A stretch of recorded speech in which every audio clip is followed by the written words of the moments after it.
Welcome to Classic Comedy of Old Time Radio. I'm your host, Ron Eckelbarger. And now we're back with the Bob Hope Show. This is episode number 504, which originally aired on October 16th, 1951. Now, this episode has had all the singing in the commercials cut out. I think it was some kind of a special. You heard that they mentioned the American Red Cross and some other organizations. So, anyway, the show's a bit shorter than usual, but there's still some good comedy there. Here now is Bob Hope with his special guests, Ava Gardner and Jack Kirkwood.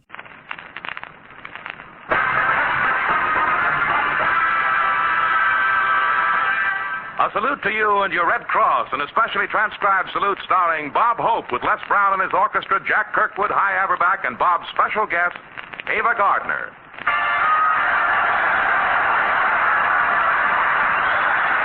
Ladies and gentlemen, Bob's arrival here at Fort Hueneme climaxes a long day that started when he drove up to Metro-Goldwyn-Mayer Studios in Culver City this morning to pick up Ava Gardner.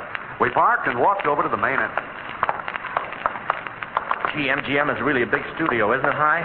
And look at that big billboard there with a picture of Ava Gardner.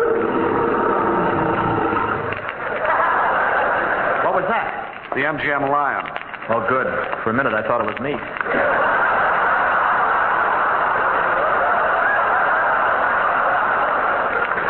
Bob, this is the reception office right here.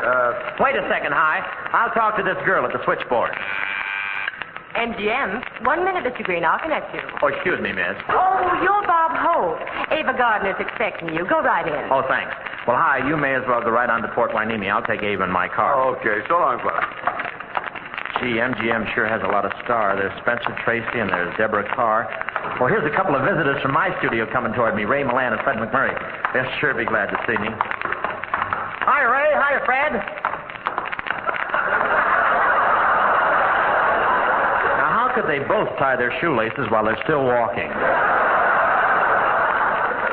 Well, I guess Ava's dressing room must be over this way. I wonder... Right over here, Bob. I'm waiting for you. Oh, hello, Ava.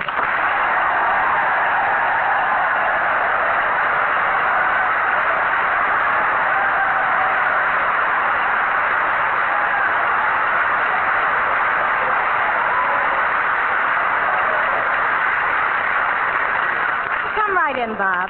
Gee, Ava, you're looking wonderful. Well, thank you. You're looking even prettier than you did the other night at the photographer's ball. Oh, wasn't that fun, Bob? And weren't the costumes original? You know, I thought the simpler ones were better. Wasn't you and Allison Shooter's little Bo Peep? Yeah, and how about Gary Cooper? He put 2 coat hangers in his hair and came as a TV aerial.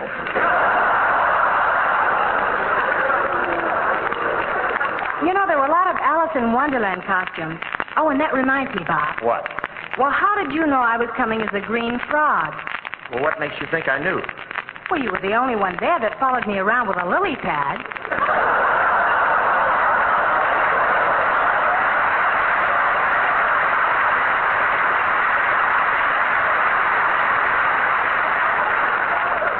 Well, I did that in self-defense. Well, Bob, I think we'd better get started. It's quite a way to Fort Hueneme. Here's my car, Ava. Get in. Not a truck, it's a car.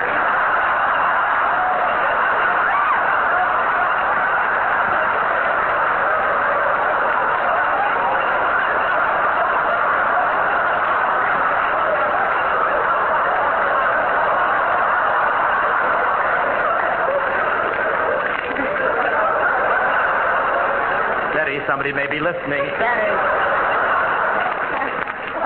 Bob, please don't drive too fast while you're on the lot. There are a lot of people crossing the street. Oh, look, there's Red Skelton. Gee, I think he's a funny comedian. Bob, be careful. Bob, you came within an inch of hitting Red. I know, that shows how the smog can spoil your aim.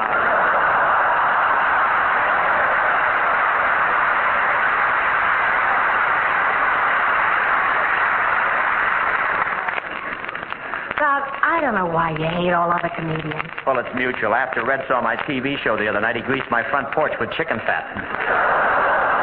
I found it for 10 minutes just picking up the morning paper.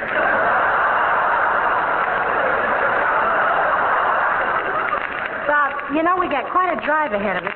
Why don't we stop here at the studio restaurant and get a cup of coffee first? Okay, you want a cup of coffee there? Yeah, I'll do you yeah. that.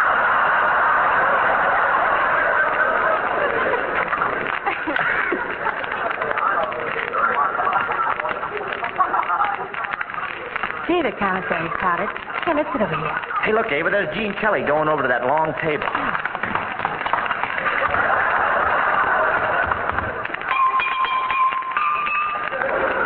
Gee, and with a cream pitcher on his head. Yeah, wasn't that wonderful? Well, if you think that's great dancing, Ava, watch this little exhibition I'm going to put on. Now, Bob, please, don't do anything that might be embarrassing. You know, you're not quite as young as Jim. Well, that's got nothing to do with it. This is my chance to audition for all these big producers here. Wait till they see this.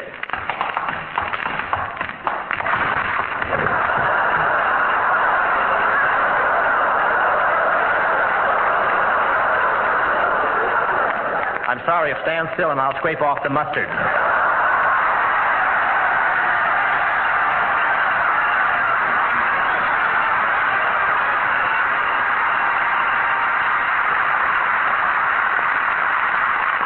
The corporal who raced to a waiting plane and the Red Cross field director who got him there. The telegram for the corporal had arrived only 10 hours ago. Mother critically ill, it said. Trouble was the corporal was on maneuvers in the forest with no communications. Plane reservations, lead papers, transportation funds had been simple compared to just finding the guy. Part of the search had been by jeep, part on foot, part in his belly, crawling through tangled brush and dodging live ammunition. The ride back still made the Red Cross field director shudder. 60 miles in less than an hour and a half. I don't know whether the corporal knows or not, but it was because of you that he got home in time. Because of your contributions that kept the Red Cross at his side. There are lots more, I'm sure, you'll want to help, too. Veterans, for instance, whose tour of duty is now a hospital bed. The Red Cross does for them what you would do if you were there. Won't you answer the call and give generously now?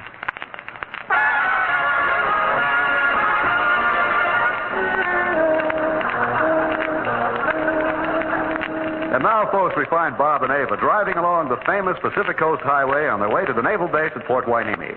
To pass the time, they're playing the game of spotting license plates on the out-of-state cars.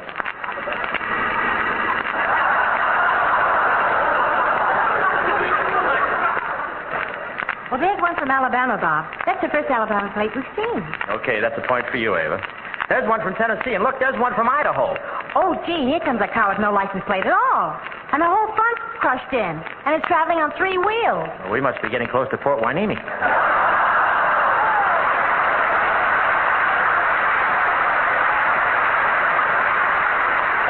Here they use bulldozers, you know.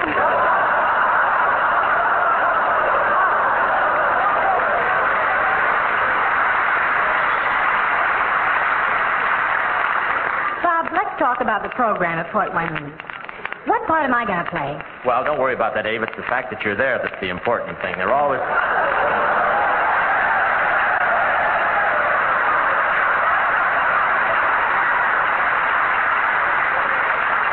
Anyway, but tonight we're going to do a classical play on the show, Guinevere and Galahad. You're Lady Guinevere, and I'm Sir Galahad, the famous knight of the Round Table who slays 1,000 dragons. Well, it certainly sounds different. How do you know these boys at Fort Hueneme will like a play about dragons? Well, you should see some of the dates they take to the dance on Saturday night.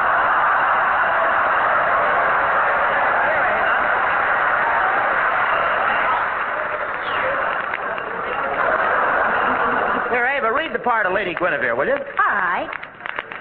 Ah, Galahad, how fortunate is the woman who gains thy favor. How perfect a specimen of manhood thou art. How noble thy brow.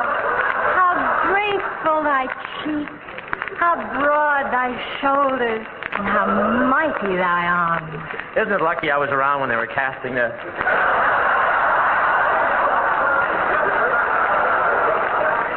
I got a whip over my writers, boy. I'm sorry. Go on, Ava. Okay. Ah, Galahad, tell me.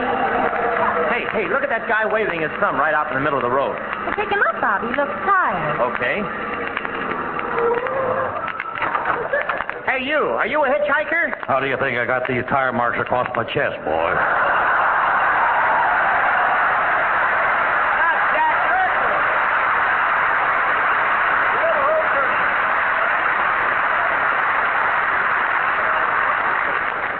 Okay, get in. Thank you, folks. It's 15 miles to Wainimi, and I got to get there as fast as possible. I'm deeply grateful to Oh, you. don't mention it. Now, don't mind me. Just go right ahead with whatever you were talking about. Ah, Galahad, let me hear from your lips the tale of your brave exploits. I fear that thou wilt think my story fanciful, but my way to your castle was beset by many dangers. With my faithful sword, I slew a three-headed dragon, breathing sheets of flame from each nostril. Let me out of the next corner.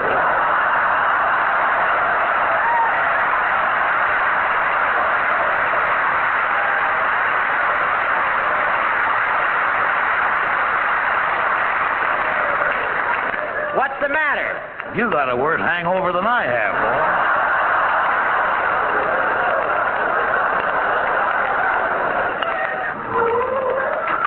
Get out of the car. Oh, now, boy, I didn't mean any harm. If I offended you, I'll apologize.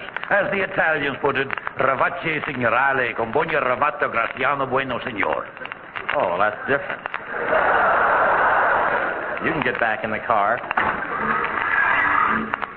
Gee, that was a beautiful Italian quotation and so poetic. Just exactly what does it mean? Well, I'm not sure, boy. I read it on the back of a macaroni truck.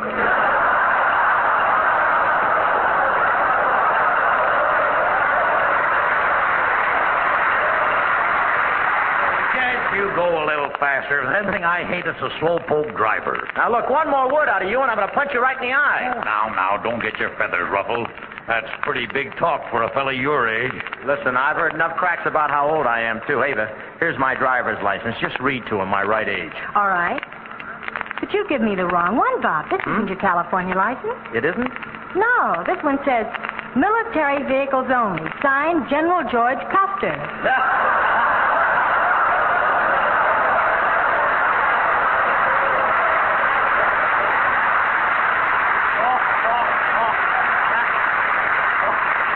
Oh, that's champion.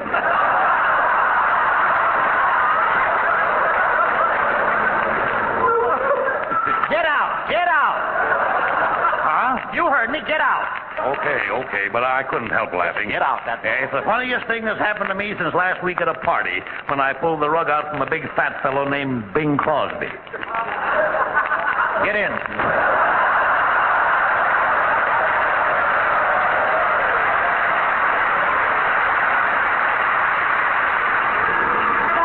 Look, if this man's in a hurry to get to Port Wainini, we could travel a little faster to oblige him, couldn't we?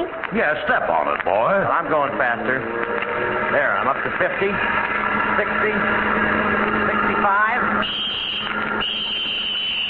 Over there! Bob, let me talk to him. Oh, officer. What do you want? Officer, I'm sure we weren't going very fast. And besides, your big blue eyes weren't made for watching cars. They were made for looking into other big, beautiful blue eyes. Weren't they? Whoa.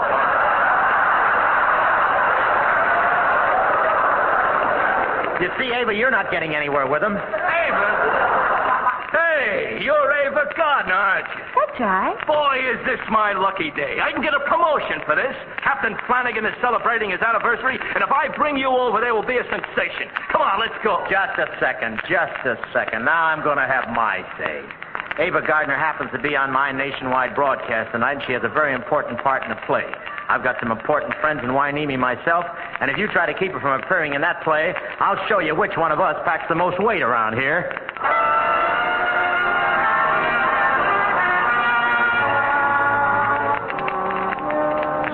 Sweet Lady Guinevere, how brightly the moonlight dances in thy raven hair. I, Galahad, lay my heart at your feet.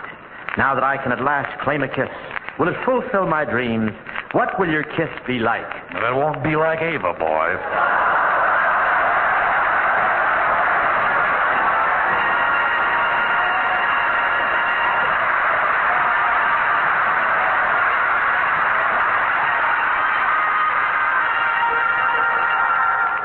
Today's Bob Hope Show, a transcribed salute to you and your Red Cross, starred Bob Hope with Les Brown and his orchestra, Jack Kirkwood, High Haverback, and Bob's guest, Ava Gardner.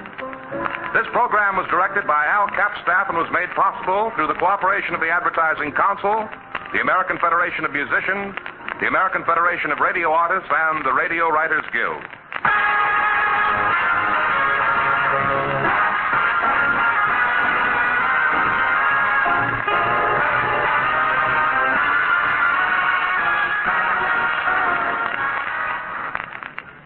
Please send your questions and comments to host@classiccomedyotr.com.